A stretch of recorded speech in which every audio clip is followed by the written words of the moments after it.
Anti-Afro Spengalis. Here we are again, people.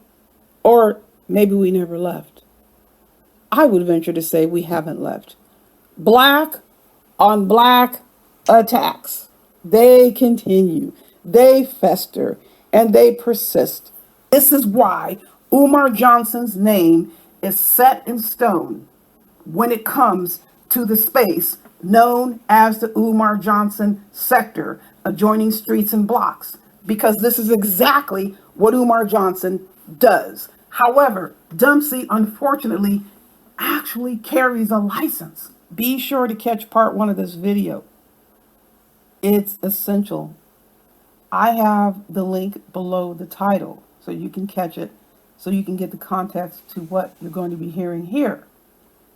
What you have is Dumpsey D. Durrell continuing to spew his garbage, his unethical venom, his lies, his attempts to subjugate people using a mental health license as a weapon.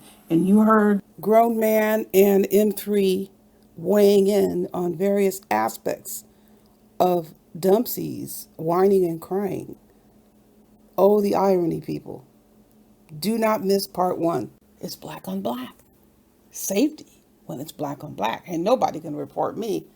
I'm going to be able to guilt you. I'm going to be able to shame you. I'm going to be able to harass you. I'm going to be able to lie on you until you won't report me anymore, until you shut the hell up, until you get the hell off YouTube. That's what he thinks is going to happen. That's what he planned on happening.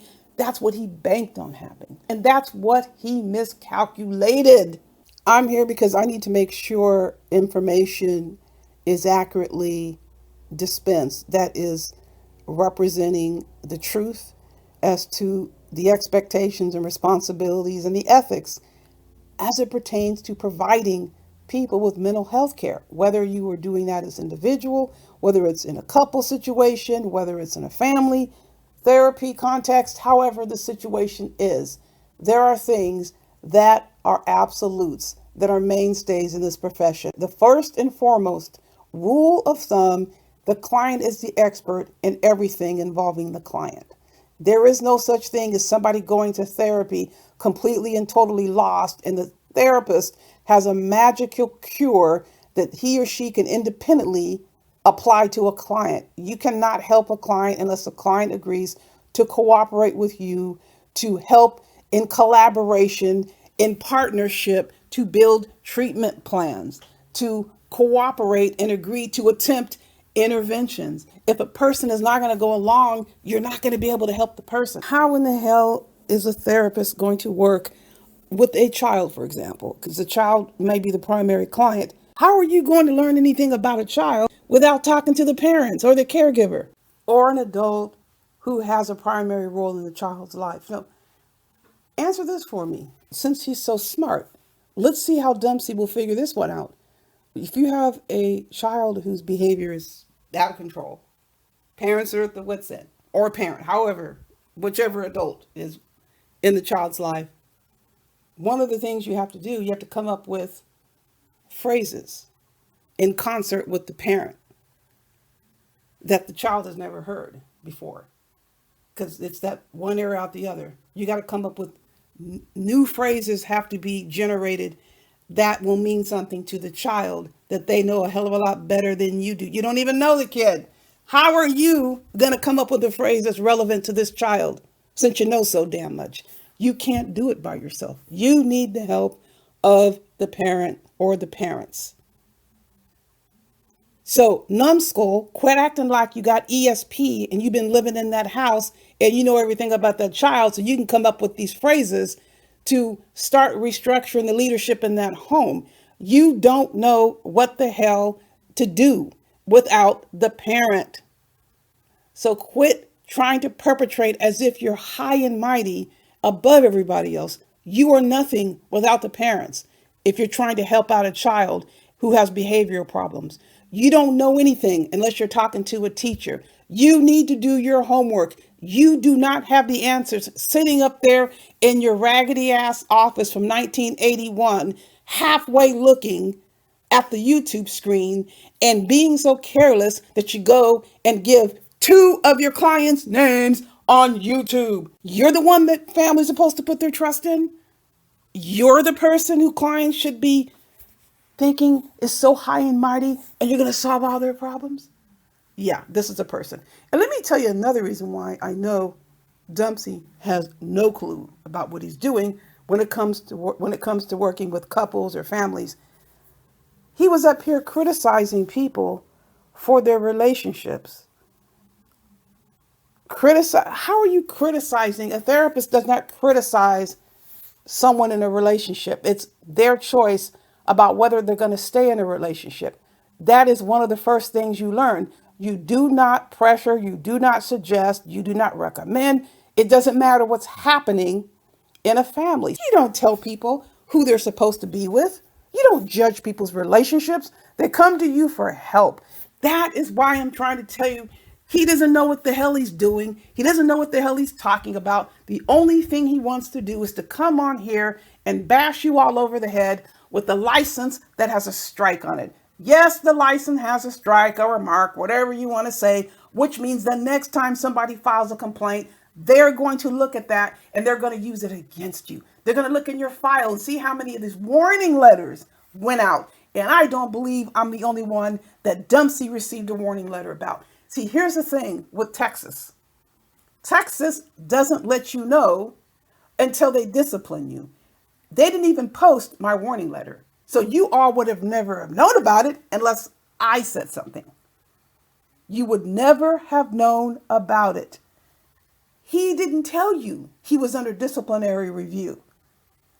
You didn't know that until I told you about it, until it was posted on the website.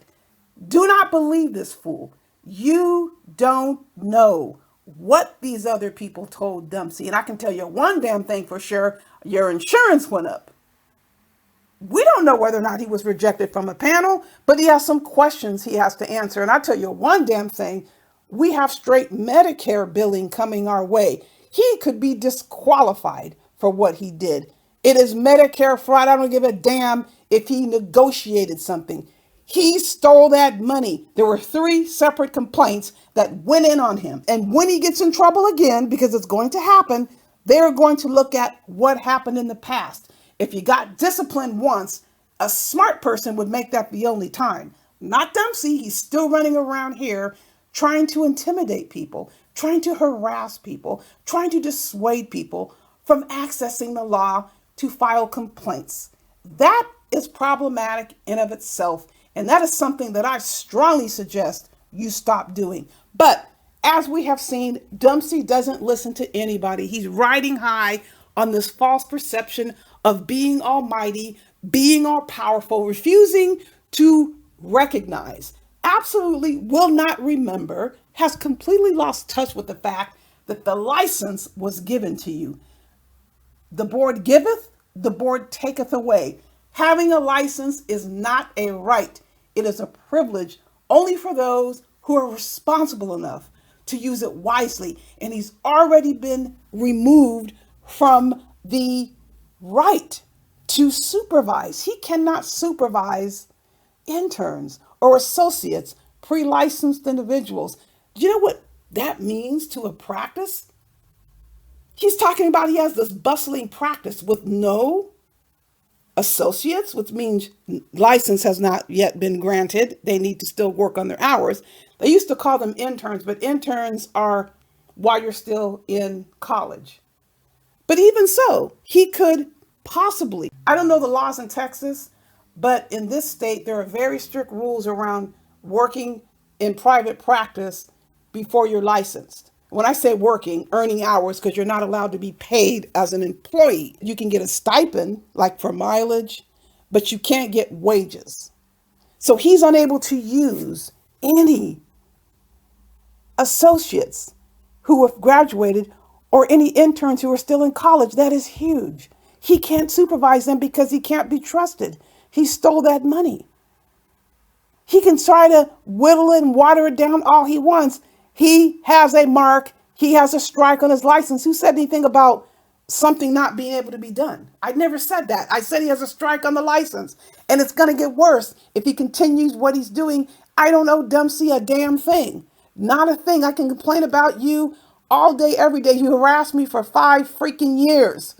5 years you harassed me with your race attacking, with your culture attacking, calling me Mexican, all of these things. I have all the documentation. I'm not going to go on and on about this. I'm going to be posting more videos. I'm going to make sure you have the facts. What I'm not going to do is let Dumpsey come on here and say whatever the hell he wants about me. You will not say whatever the hell you want about me without me responding to you. I'm not going to shut up. I'm not doing it. I am not those fools that you paid money to and thought that they needed you for everything. I don't need you for anything. I was never a friend of yours. We never worked together. What the hell do I owe you? I don't owe you anything. Not a damn thing. You have no problem attacking other black folks, and I got no problem reporting you as a black man who has absolutely no respect for anybody.